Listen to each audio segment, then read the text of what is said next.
آج ہم بات کریں گے باکو آذربائیجان میں سستی اور بہترین پراپرٹی خریدنے کے لیے یہ وقت کیوں اہم ہے۔ آپ کیسے باکو کے علاوہ دوسرے شہروں میں سستی اور آدھی قیمت پر پراپرٹی خرید سکتے ہیں۔ ہمارے ساتھ ہیں علی اکبر صاحب۔ السلام علیکم سر، کیا حال ہے؟ وعلیکم السلام کلیم اللہ، میں ٹھیک ہوں، آپ کا کیا حال ہے؟ الحمدللہ سر، میں ٹھیک ہوں۔ سر آپ ہمیں بتائیں کہ اس وقت باکو میں ٹائم وقت کیوں اہم ہے۔ جو انویسٹرز باکو آذربائیجان میں انویسٹمنٹ کرنا چاہتے ہیں ان کے لیے آپ اس ٹائم کو گولڈن ٹائم کیوں کہتے ہیں؟ جی بہت اچھا سوال ہے بہت اور شکریہ آج سر، کا ٹاپک بھی بہت اہم ہے۔ بہت شکریہ۔ سب سے پہلے میں آپ سب مسلمان بھائیوں کو مبارکباد دیتا ہوں، اور جو سب سے اہم بات یہ ہے کہ 30 سال سے گارا باغ کا علاقہ جو آذربائیجان کا 20% بنتا ہے، وہ علاقہ دشمن کے قبضے میں تھا، آرمینیا کے قبضے میں تھا، جسے پاکستان نے کبھی بھی ایک ملک کے طور پر تسلیم نہیں کیا۔ آرمینیا نے وہاں پر ظلم کی انتہا کی، بالکل وہی صورتحال ہے جو ہمارے کشمیر میں ہے، اور اسی طرح کے معاملات ہیں۔ تو اللہ کا یہ کرم ہوا، اللہ کا لاکھ لاکھ شکر ہے کہ آذربائیجان نے ترکی اور پاکستان کی مدد سے اور اللہ کی خاص رحمت سے وہ علاقہ آزاد کروا لیا۔ تقریباً جو ہے وہ 1.5 مہینے کے اراؤنڈ وہاں پر 35 سے 40 دن کے اراؤنڈ جنگ رہی، ہزاروں کی تعداد میں شہید بھی ہوئے ہمارے لوگ مسلمان۔ لیکن بات یہ ہے کہ اللہ تعالیٰ نے، جنگیں ہوتی ہیں، شہادتیں ہوتی ہیں، لیکن اللہ نے فتح اور نصرت مسلمانوں کو عطا فرمائی۔ یہ ایک بہت زیادہ خوشی کی بات ہے ہمارے لیے بھی اور سارے مسلمان بھائیوں کے لیے، کہ ابھی اب ریسنٹلی جو جتنی میری عمر ہے 40 سال میں نے جو تقریباً یہ ایک بہت بڑی خوشی کی بات ہے کہ میں نے یہ وکٹری اپنی زندگی میں دیکھ لی ہے، اور پوری دنیا میں آپ یہ دیکھیں کہ اللہ تعالیٰ نے مسلمانوں کو عزت بخشی، اور اللہ کی رحمت سے وہ علاقہ ہم نے دشمن کے قبضے سے آزاد کروا لیا۔ اب آتے ہیں بزنس کے حوالے سے، جب ہم بات کرتے ہیں تو اس 20% کے علاقے سے بہت زیادہ جو لوگ تھے جب مائیگریٹ کر کے وہ آئے، اور وہ باکو اور اس کے سراؤنڈنگ میں جو ہے وہ آ کے رہنے لگے، اور انہوں نے پھر اپنے گھر بنائے، پراپرٹیز بنائی، اور یہ سارا سسٹم۔ تو اب گورنمنٹ جو ہے وہ علاقے آزاد کروانے کے بعد گورنمنٹ یہ پلان کر رہی ہے کہ یہاں سے بہت بڑی، جتنے بھی لوگوں نے مائیگریٹ کیا تھا ان کو کافی تعداد کو جو ہے نا واپس ان علاقوں میں بسایا جائے اور وہاں پر بھیجا جائے، تاکہ وہاں پر بزنس ایکٹیویٹی بھی ہو اور لائف جو ہے اپنی روٹین پر آئے۔ تو اس لیے یہاں پر جو ہے جو گھر بنے ہوئے ہوں گے وہ گھر لوگ اپنی پراپرٹی سستے میں، یعنی ایک پراپرٹی کا ایک ریٹ ہوتا ہے، مثلا 40,000 کی پراپرٹی ہے، تو لوگوں کو جب گورنمنٹ فری میں گھر دے رہی ہے تو وہ 40 کی بجائے اس کو 30 میں یا 25 میں بیچنے کی جو کوشش کریں گے۔ اور اسی لیے اس سال یا اس 6 مہینے میں پراپرٹیز جو ہیں باکو میں اسپیشلی بہت سستی ہوں گی، اور آپ کو اچھی اچھی ڈیلز مل سکیں گی، کیونکہ بہت سے لوگ جو ہیں ان کو گورنمنٹ نے وہاں پر گھر بھی دینے ہیں، اور سارا انہوں نے گورنمنٹ نے ہی انفراسٹرکچر ڈیولپ کر کے دینا ہے، تو ان کو فری میں وہاں پر مل رہا ہوگا، تو وہ اپنی پراپرٹی یہاں سے سیل کر کے وہاں مائیگریٹ کر رہے ہوں گے۔ ایک تو یہ ہے، اور دوسرا یہ ہے کہ اسی سال کے اندر اندر آذربائیجان نے پلان کیا کہ انٹرنیشنل لیول سے جو بہت بڑے بڑے انویسٹرز ہیں ان کو انوائٹ کیا جائے، اور انفراسٹرکچر کے حوالے سے اور پراپرٹی کے حوالے سے انویسٹمنٹس جو ہیں وہ باہر سب سے لی جائیں اور اس کو ڈیولپ کیا جائے۔ ایک بات یہ ہوگی، دوسری بات کہ ابھی تک آذربائیجان نے اپنی آزادی کے بعد جتنا بھی فوکس کیا تھا وہ اپنی ملٹری کو، اپنی آرمی کو، اپنی فوج کو سٹرونگ کرنے میں، اسلحہ لینے میں اور ان ساری چیزوں میں انہوں نے کیا، اور اللہ کا شکر ہے انہوں نے اپنا علاقہ آزاد کروایا، یہ بہت بڑی کامیابی۔ اب آگے وہ جو فوکس کر رہے ہیں وہ اسپیشلی فوکس کریں گے انڈسٹری کو، ٹورزم کو، بزنس کو اور ٹریڈ کو۔ تو اب انہوں نے یہ چاروں سیکٹرز کو بہت زیادہ فوکس کرنا ہے، جس وجہ سے یہاں پر اس وقت جن لوگوں نے اچھی پراپرٹیز بائی کر لی یا پراپرٹی میں انویسٹمنٹ کر لیا، آنے والے وقت میں یہاں پر بزنس ایکٹیویٹی، جیسے میں نے بتایا کہ چائنا سے کوریڈور جو ہے بزنس کا، ٹریڈ کے حوالے سے وہ آپریشنل ہو گیا ہوا ہے۔ ایک بات، ٹورزم جو ہے وہ اپنے پیک پہ ہونی ہے، وہ جو علاقہ آزاد ہوا ہے پوری دنیا نے اس کو وزٹ کرنے کے لیے آنا ہے، وہاں پر انفراسٹرکچر وہ بہت خوبصورت، بالکل کشمیر جیسا علاقہ ہے، پہاڑی علاقہ ہے، بہت خوبصورت ہے، وہاں پر جو ہے ڈیولپمنٹس ہونی ہے، اور پہلے ہی 40 سے 45 لاکھ ٹورسٹ آ رہا ہے یہاں پر۔ تیسرا انٹرنیشنل ٹریڈ کے حوالے سے اگر آپ دیکھتے ہیں تو ٹرکی کے ساتھ فری ٹریڈ ایگریمنٹ سائن ہو گیا ہوا ہے، اور جب یہ علاقہ آزاد ہوا ہے تو اب آذربائیجان کا بارڈر جو ہے بالکل ٹرکی کے ساتھ اوپن ہو گیا۔ پہلے جو کارگو تھی وہ ٹرکی جانے کے لیے جارجیا سے ہو کر یا ایران سے ہو کر جاتی تھی، اب ڈائریکٹ آذربائیجان سے کارگو جو ہے پورے آذربائیجان سے ٹرکی ڈائریکٹ جائے گی، بارڈرنگ بالکل جو اوپن ہو گیا اور کارگو ڈائریکٹ جائے گی، اس وجہ سے جو ہے بہت زیادہ بزنس کو جو ہے وہ جمپ ملے گا، بوم ملے گا۔ دوسرا، آذربائیجان اور ٹرکی نے آپس میں ویزا فری اور پاسپورٹ فری، یعنی آپ صرف اپنے آئی ڈی کارڈ پر، جو آذربائیجانی نیشنل ہے اور ٹرکش نیشنل ہے، اپنے صرف آئی ڈی کارڈ پر وہ ٹریول کر سکتے ہیں دونوں کنٹریز میں۔ 8.5 کروڑ آبادی ہے ٹرکی کی، اور وہاں پر 6 کروڑ ٹورسٹ آتا ہے، اور اسی طرح آذربائیجان کی تقریباً 1 کروڑ کے قریب آبادی ہے، اور یہاں پر آپ دیکھ لیں کہ 40 سے 45 لاکھ ٹورسٹ آتا ہے۔ اور انٹرنیشنل ٹریڈ کے حوالے سے بھی جو ہے ٹرانزٹ ٹریڈ کے لیے، جیسے ہم کہہ رہے ہیں کہ دوسرا دبئی بننے جا رہا ہے، چائنا ہے، قازقستان ہے، کوریا، جاپان، ان سب کی جتنی بھی ٹریڈ ہو رہی ہے یورپ کے ساتھ، یہ باکو سے ٹرین جاتی ہے جرمنی تک، کارگو ٹرین اسے ہم کہتے ہیں۔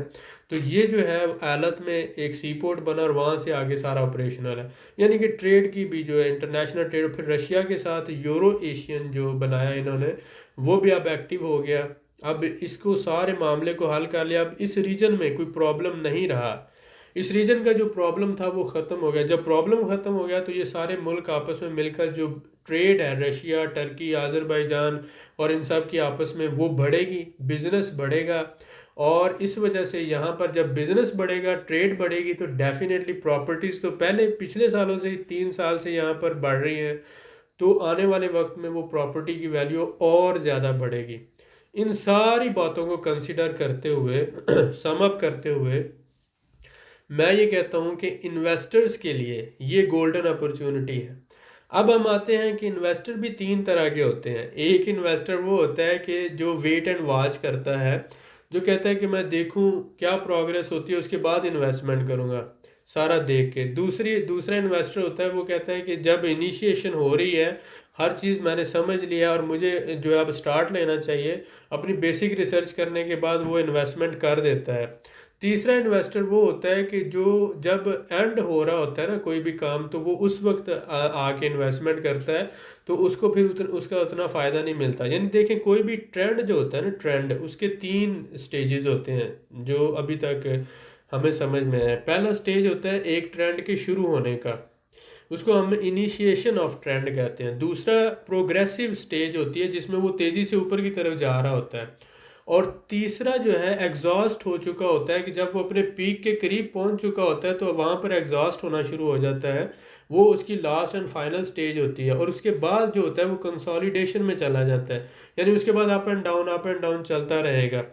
تو جو لوگ یہ سٹیج پہ لگاتے ہیں، انیشیشن کی سٹیج پہ، انتہائی جو پریکٹیکل اور پروفیشنل انویسٹر ہوتے ہیں، وہ 60 to 70% جہاں پر اپرچونٹی دیکھتے ہیں، وہ فوری طور پر وہ کہتے ہیں 70% اپرچونٹی ہے، 30% پرابلم ہے، نو پرابلم، وہ انویسٹ کر دیتے ہیں۔ اور جو دوسرے لیول کے ہیں، وہ پروگریشن کی سٹیج میں آتے ہیں، وہ بھی 50% فائدے میں رہتے ہیں۔ جو سب سے آخر میں انویسٹ کرتے ہیں، فائدہ تو ان کو بھی ہوتا ہے، لیکن وہ سمجھ لیں کہ ایک بہت بڑے فائدے سے محروم رہ جاتے ہیں، اور ایک نارمل ایوریج کا جو فائدہ ہوتا ہے وہ ان کے حصے میں آتا ہے۔ تو آپ دیکھیں، امیزون کا جو آنر ہے وہ یہ کہتا ہے کہ ہم اپنا کوئی بھی پروجیکٹ شروع جب کرتے ہیں تو ہم اس پہ 70% کام کر لیتے ہیں اور اس کو دیکھتے ہیں، تو جب وہ 70% کمپلیٹ ہو جاتا ہے ہم اس کو لانچ کر دیتے ہیں۔ اس کے بعد ساتھ ساتھ ہم اس میں مائنر سی کریکشن جو ہوتی رہتی ہیں، کیونکہ کوئی بھی پروجیکٹ 100% آئیڈیل تو ہو نہیں سکتا، اس میں جو ہے وہ ہمیشہ کچھ نہ کچھ تو خامیاں رہتی ہی ہیں۔ اسی طرح سے کوئی بھی انویسٹمنٹ 100% آئیڈیل نہیں ہوتی۔ اگر آپ انویسٹر ہیں تو آپ اس بات کو سمجھتے ہیں کہ آپ نے نیگوشیٹ کر کے اور بیسٹ اپرچونٹیز کو دیکھ کر اپنی انویسٹمنٹ کرنا ہوتی ہے، اور پھر بھی سب سے جو بہترین اور سیف انویسٹمنٹ ہوتی ہے وہ پراپرٹی میں ہوتی ہے، وہ ریزیڈینشل پراپرٹی ہو، وہ کمرشل ہو، وہ رینٹل پراپرٹی ہو، آپ کسی بھی طرح کی پراپرٹی میں کر لیں، یا اس کے بعد جو سب سے سیکیور انویسٹمنٹ ہوتی ہے وہ گولڈ میں ہوتی ہے۔ دنیا میں یہ 2 ہی چیزیں ہیں جہاں پر آپ کو لاس نہیں ہو سکتا، ٹھیک ہے؟ اگر آپ دیکھ کر، سمجھ کر اور تھوڑا سا بیسک ریسرچ کر کے انویسٹمنٹ کرتے ہیں تو میں یہ سمجھتا ہوں کہ اس وقت آذربائیجان میں اگر آپ پراپرٹی خریدتے ہیں یا پراپرٹی میں انویسٹمنٹ کرتے ہیں تو ان کا جو لا ہے کہ 60,000 تک، اگر آپ نے $60,000 $60,000 کی 2 3 4 پراپرٹی اگر آپ نے خریدی ہیں تو آپ کو اس بیس پر آپ کو اور آپ کی فیملی کو ریزیڈنس دے دیتے ہیں. پہلے 2 سال کی ٹیمپریری ریزیڈنس ہے، اس کے بعد 5 سال کی پرماننٹ ریزیڈنس ہے، اور اس کے بعد 7 سال بعد آپ کو نیشنلٹی مل جائے گی پوری فیملی سمیت. صرف $60,000، کوئی لاکھوں ڈالر کی بات نہیں ہے. اور آپ 2 3 پراپرٹیز لے کر ان کو آگے رینٹ پہ بھی دے سکتے ہیں، اس سے کمائی بھی آتی رہے گی آپ کو، اور آپ کو ایک دوسرا پاسپورٹ بھی مل جائے گا. تو یہ اپرچونٹیز ہیں، یہ فائدے ہیں، آپ لوگ اس کو دیکھیں.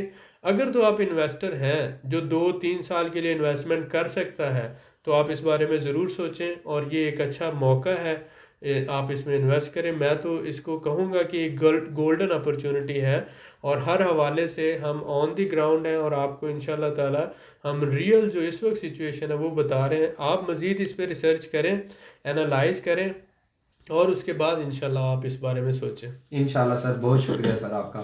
سر میں آپ سے جاننا چاہوں گا کہ کیا بزنس اب پہلے سے بہتر ہوگا؟ اگر کوئی انویسٹر آذربائیجان میں انویسٹمنٹ کرتا ہے تو اس کو انویسٹمنٹ کے کیا فائدے ہیں، اس کی انویسٹمنٹ کیسے سیکیور ہے؟ جی بالکل، جیسے میں نے آپ کو بتایا کہ ٹرکی کے ساتھ ایگریمنٹ ہے ابھی جو ریسنٹلی ہوا ہے فری ٹریڈ کا، جی سر. اور دوسرا ایگریمنٹ ہوا ہے ویزا فری اور اس کے ساتھ ساتھ پاسپورٹ فری. تیسری جو پروگریشن ہوئی ہے کہ آذربائیجان اور ٹرکی کے درمیان میں گارا باغ تھا، جی سر. اور آذربائیجان کو اپنی شپمنٹ وایا جارجیا یا وایا ایران لے کے جانا پڑتی تھی. اب آذربائیجان ڈائریکٹ اس علاقے سے اپنا ڈائریکٹ لے کے جائے گا ٹرکی، اور ٹرکی بھی ڈائریکٹ آذربائیجان لے کے آئے گا. ٹھیک ہو گیا سر. تیسرے ملک سے گزرنے کا کوئی یہاں پر پرابلم نہیں ہوگا. جی سر. اس لیے یہاں پر بزنس ایکٹیویٹی 100% جو ہے امپورٹ ایکسپورٹ اور ٹریڈ اور یہ جو سارا ہوگا یہ بڑھے گا. بالکل ٹھیک ہے. آذربائیجان اور ٹرکی دونوں کی لینگویج پہلے ہی سیم ہے، دونوں کا کلچر بھی سیم ہے، اور بارڈر بھی ملنے سے ان کی آپس میں یہ آذربائیجان ہو جائے گا ٹرکی کا ایک شہر کی طرح. بالکل آپ سر. جیسے استنبول میں بیٹھے آپ دوسرے شہر جائیں گے، ایسے ہی آپ یہاں پر بھی آ سکتے ہیں اگر آپ کے پاس ٹرکی کی نیشنلٹی ہے یا آذربائیجان کی ہے. تو اس سے بزنس کا کیا ہو رہا ہے، 100% گرو ہو رہا ہے بزنس. اور آذربائیجان میں لیبر بھی سستی ہے، لینڈ بھی سستی ہے ٹرکی کی نسبت. تو اس لیے ٹرکش کمپنیز یہاں پر آ کے پراپرٹی خریدتی ہیں، یہاں پر ایگریکلچرل لینڈ خریدتی ہیں، یہاں پہ گوٹ فارم بناتے ہیں، کاؤ فارم بناتے ہیں، اور پھر زندہ جانور لے جاتے ہیں ٹرکی. جی سر. ٹرکی میں گوشت کی بہت زیادہ ڈیمانڈ ہے، تو یہاں لیبر اور لینڈ سستی ہونے کی وجہ سے جتنے بھی ٹرکش کمپنیز ہیں وہ یہاں پہ آگے کام کرتی ہیں، اور بہت سی لیبر آذربائیجان سے جا کے ٹرکی میں کنسٹرکشن بزنس میں کام کر رہے ہیں، یعنی ایز اے مزدوری، محنت مزدوری کر رہے ہیں. تو یہ جو ایکٹیویٹی ڈیفینیٹلی جب بارڈر اوپن ہوئے ہیں اور انہوں نے سہولتیں بھی دی ہیں تو بڑھے گی، اور اس سے ایٹ دی اینڈ جو بزنس مین اور انویسٹر کو فائدہ ہوگا. جی سر بالکل ٹھیک ہے، بہت شکریہ سر آپ کا. سر میں آپ سے جاننا چاہوں گا کہ آپ آذربائیجان کے مستقبل کے بارے میں کچھ بتائیں ہمیں. آذربائیجان کا مستقبل جو میں دیکھ رہا ہوں، جو مجھے سمجھ آ رہی ہے کہ 12 سال سے تو میں آذربائیجان میں ہوں. جی سر. تو جیسے کہ پوری دنیا نے دیکھا کہ اللہ کا شکر ہے آذربائیجان نے ایک بہت بڑی جنگ لڑ کے اپنا علاقہ آزاد کروایا. بالکل سر ایسا ہی. اور آپ دیکھیں کہ جب یہ فتح اللہ تعالیٰ نے نصیب کیا، لیکن اس کے پیچھے محنت، پلاننگ اور لگاتار کانسٹنٹ سٹرگل آذربائیجان کی تھی. جی سر. اور اب انہوں نے یہ فتح کے بعد اب ان کا ہے مین انڈسٹری اور بزنس پہ فوکس کرنا، اور اپنی عوام کو جو ہے وہ آگے ان کا لیونگ جو سٹینڈرڈ ہے، سٹیٹس ہے، اس کو بلڈ اپ کرنا. تو اسی وجہ سے ٹوریزم بھی بڑھے گا، انٹرنیشنل ٹریڈ بھی بڑھے گی، بزنس بھی بڑھے گا. انفراسٹرکچر پہلے بن چکا ہے. جی سر. یہاں پر سی پورٹ ہے، جیسے سی پیک ابھی پاکستان میں بن رہا ہے، یہاں پہ آپریشنل ہو چکا ہے، یہاں سے ابھی کارگو جا رہی ہے، اور ابھی بہت سی لاجسٹک کمپنیز آ رہی ہیں یہاں پہ. جی سر. اور بہت سے انویسٹر جو گارا باغ کے علاقے کی وجہ سے رکے ہوئے تھے وہ اب کیونکہ اب وہ معاملہ کلیئر ہو گیا، اب وہ انویسٹرز اپنی انویسٹمنٹ بھی کریں گے. بالکل سر تو ایسا ہی. اب انرجی سیکیورٹی بھی ہو گئی، اب یہاں اس علاقے میں پرابلم بھی نہیں رہا. یورو ایشین کی وجہ سے یورپ اور یہ جو آذربائیجان اور رشیا کی ٹریڈ ہے وہ بھی اوپن ہوگی، آذربائیجان اور ٹرکی کی ٹریڈ بھی اوپن ہوگی، انٹرنیشنل بزنس بھی یہاں پر اوپن ہو گیا. تو ان ساری صورتحال میں آبادی کتنی ہے، 1 کروڑ کی آبادی، چھوٹا سا ملک ہے. جی سر. مطلب اس کو ایک لاہور، آدھے لاہور جتنی آبادی ہے. بالکل سر تو ایسا ہی. آج بھی ان کا پر کیپٹا ان کا ہمارے سے ڈبل ہے. بالکل سر. ٹھیک ہے. تو اگر تھوڑا سا یہاں پہ بوم آتا ہے تو ان کے لیے تو وہ بہت ہے. بالکل سر اور ایسا ہی اگر ہے. آپ یہاں پر ان کے ساتھ بیٹھے اور آپ نے انویسٹمنٹ کر لی اور یہاں کے انوائرمنٹ میں آپ سمجھ گئے ہیں تو جیسے یہ گرو کریں گے آپ بھی ان کے ساتھ گرو کرو گے. جی سر بالکل ایسا ہی ہے سر. میں بھی یہی سمجھتا ہوں کہ باکو کا جو بارڈر ہے اٹیچ ہونے کی وجہ سے اس میں بہت زیادہ بوم آئے گا اور بہت زیادہ اس کا سکوپ بڑھنے والا ہے انشاءاللہ. انشاءاللہ سر. سر میں آپ سے یہ جاننا چاہوں گا کہ پاکستانی بھائیوں کے لیے آذربائیجان میں عرب ممالک کی نسبت سکوپ کیوں زیادہ ہے؟ ہاں یہ بہت اچھا سوال ہے. بہت شکریہ سر. آپ یہ دیکھیں کہ آپ نے ریسنٹلی دیکھا ہوگا کہ آذربائیجان، ترکی اور پاکستان تینوں برادر، تینوں مسلمان بھائیوں نے مل کر یہ فتح اللہ تعالیٰ نے یعنی نصیب کی اور تینوں نے مل کر کوشش کی. بالکل سر ایسا ہی. اس وجہ سے پاکستان اور پاکستانیوں کی عزت یہاں پہ بہت زیادہ بڑھی ہے ایز اے دوست، ایز اے مخلص دوست اور ایز اے برادر. جی سر بالکل. تو عرب ممالک میں آپ جیسے دیکھ رہے ہیں ابھی پولیٹیکل جو سسٹم ہے، کبھی وہ کہتے ہیں ہم نے انٹری دینی ہے، کبھی وہ کہتے ہیں ہم نے ورکر نکال دینے ہیں، کبھی وہ کہتے ہیں کہ ہم نے مزید کام نہیں کرنا، انویسٹمنٹ نہیں کرنا، کبھی وہ کہتے ہیں ہم نے جو $2-3 ارب دیا ہے وہ واپس دو. یعنی وہاں پر کشمکش کی صورتحال ہے. وہ لوگ جو ہیں، ایک تو پاکستانیوں کو اسپیشلی، کئیوں کو میری بات برا لگے گی، معذرت خواہ ہوں، کہ وہ اپنے غلاموں کی طرح سمجھتے ہیں. پہلی بات، بالکل سر کفیل ایسا ہی. سسٹم کے تحت انہوں نے 100% اونرشپ کبھی بھی نہیں دی. اب وہ سوچ رہے ہیں، لیکن وہ سوچ رہے ہیں اور اس کے ساتھ ساتھ پاکستانیوں کو فارغ بھی کر رہے ہیں. اور پاکستانیوں کی جو 15-20 سال کی محنت وہاں پر ہے، اپنی فیملیاں انہوں نے اپنی جوانیاں وہاں پر لگائی ہیں، وہ ساری ضائع. ان کے پاس پاسپورٹ بھی نہیں ہے وہاں پر، نیشنلٹی بھی نہیں ہے وہاں پر، سیکورٹی بھی نہیں ہے. اور ساری سے باتوں سے ہٹ کر ایک سیلف رسپیکٹ ہوتی ہے بندے کی. جب آپ کو پیار، محبت اور عزت نہیں نا ملتی کسی سوسائٹی میں، تو پیسہ چاہے جتنا مرضی مل جائے، آپ وہ جو عزت نہیں ملتی نا، تو وہ بندے کو بہت زیادہ دکھتی ہے وہ بات. بالکل سر ایسا ہی. یہاں پر ٹرکی میں اور آذربائیجان میں آپ کو پیار اور محبت بھی ملتی ہے اور عزت بھی ملتی ہے، ایک رسپیکٹ ملتی ہے. اور پھر آپ کی جو انویسٹمنٹ ہے دبئی اور سعودی عرب میں کبھی بھی سیکیور نہیں ہے. آپ کو کسی وقت بھی وہاں پہ نقصان ہو سکتا ہے. لیکن ٹرکی کے ساتھ ہمارا جب سے پاکستان آزاد ہوا، اور پاکستان آزاد ہونے سے پہلے بھی جو تحریک خلافت تھی، جب عثمانلی وقت میں ہندوستان پاکستان میں چلائی گئی، کہ مسلمانوں نے تحریک خلافت میں اپنے زیور جمع کر کے دیے ٹرکی کی تحریک خلافت میں اس کو بچانے کے لیے، تو تب سے ہمارا رشتہ بہت مضبوط ہے ٹرکی کے ساتھ. اور ٹرکی واحد دنیا کے ایک ایسا ملک ہے جس کے ساتھ ہم کسی بھی معاملے میں نیگوشیٹ نہیں کرتے، اور وہ ہمارے ساتھ نہیں کرتا، اور ہر طرح کی ہمیں فیور دیتا ہے. اور ٹرکی ہی کی طرح آذربائیجان کے ساتھ بھی ہمارا ریلیشن شپ ہے. اس لیے آپ کی جتنی بھی انویسٹمنٹ ہے یہاں پر، ایک تو آپ کی 100% اونرشپ ہے بزنس میں، دوسری آپ کی انویسٹمنٹ آپ کے لیے اور آپ کی آنے والی نسلوں کے لیے سیکیور ہے. یہ مسلمان کنٹری ہے اور آپ کو مسلمان بھائیوں کی طرح پیار دیتے ہیں، غلاموں کی طرح نہیں دیتے. تو جب جو لوگ میرے بھائی دبئی یا سعودی عرب میں رہتے ہیں، ان کو پتہ ہے کہ وہاں پر وہ کس طرح سے رہ کر تکلیف میں اور کس طرح سے اذیت میں رہ کر، اور اپنے ملک آنے کے لیے بھی ان کو اجازت لینا پڑتی ہے، پرمیشن لینا پڑتی ہے، اور جب چاہے ان کا کفیل ان کو سارے کام کو آکوپائی کر کے ان کو جو ہے وہ نکال دے وہاں سے، اور ان کی ساری محنت جو ہے وہ مٹی میں مل جائے. تو اس لیے میں تو کہتا ہوں کہ آپ جتنی جلدی ممکن ہو سکتا ہے اپنی انویسٹمنٹ کا یا اپنی جو آپ کا بزنس ہے اس کا بہت زیادہ حصہ، مور دین 50%، آپ آذربائیجان میں یا ٹرکی میں شفٹ کریں. اور یہاں پر آپ کو اگر بزنس کی نہیں سمجھ ہے یا معاملات کی نہیں سمجھ ہے تو آپ پراپرٹی خرید لیں.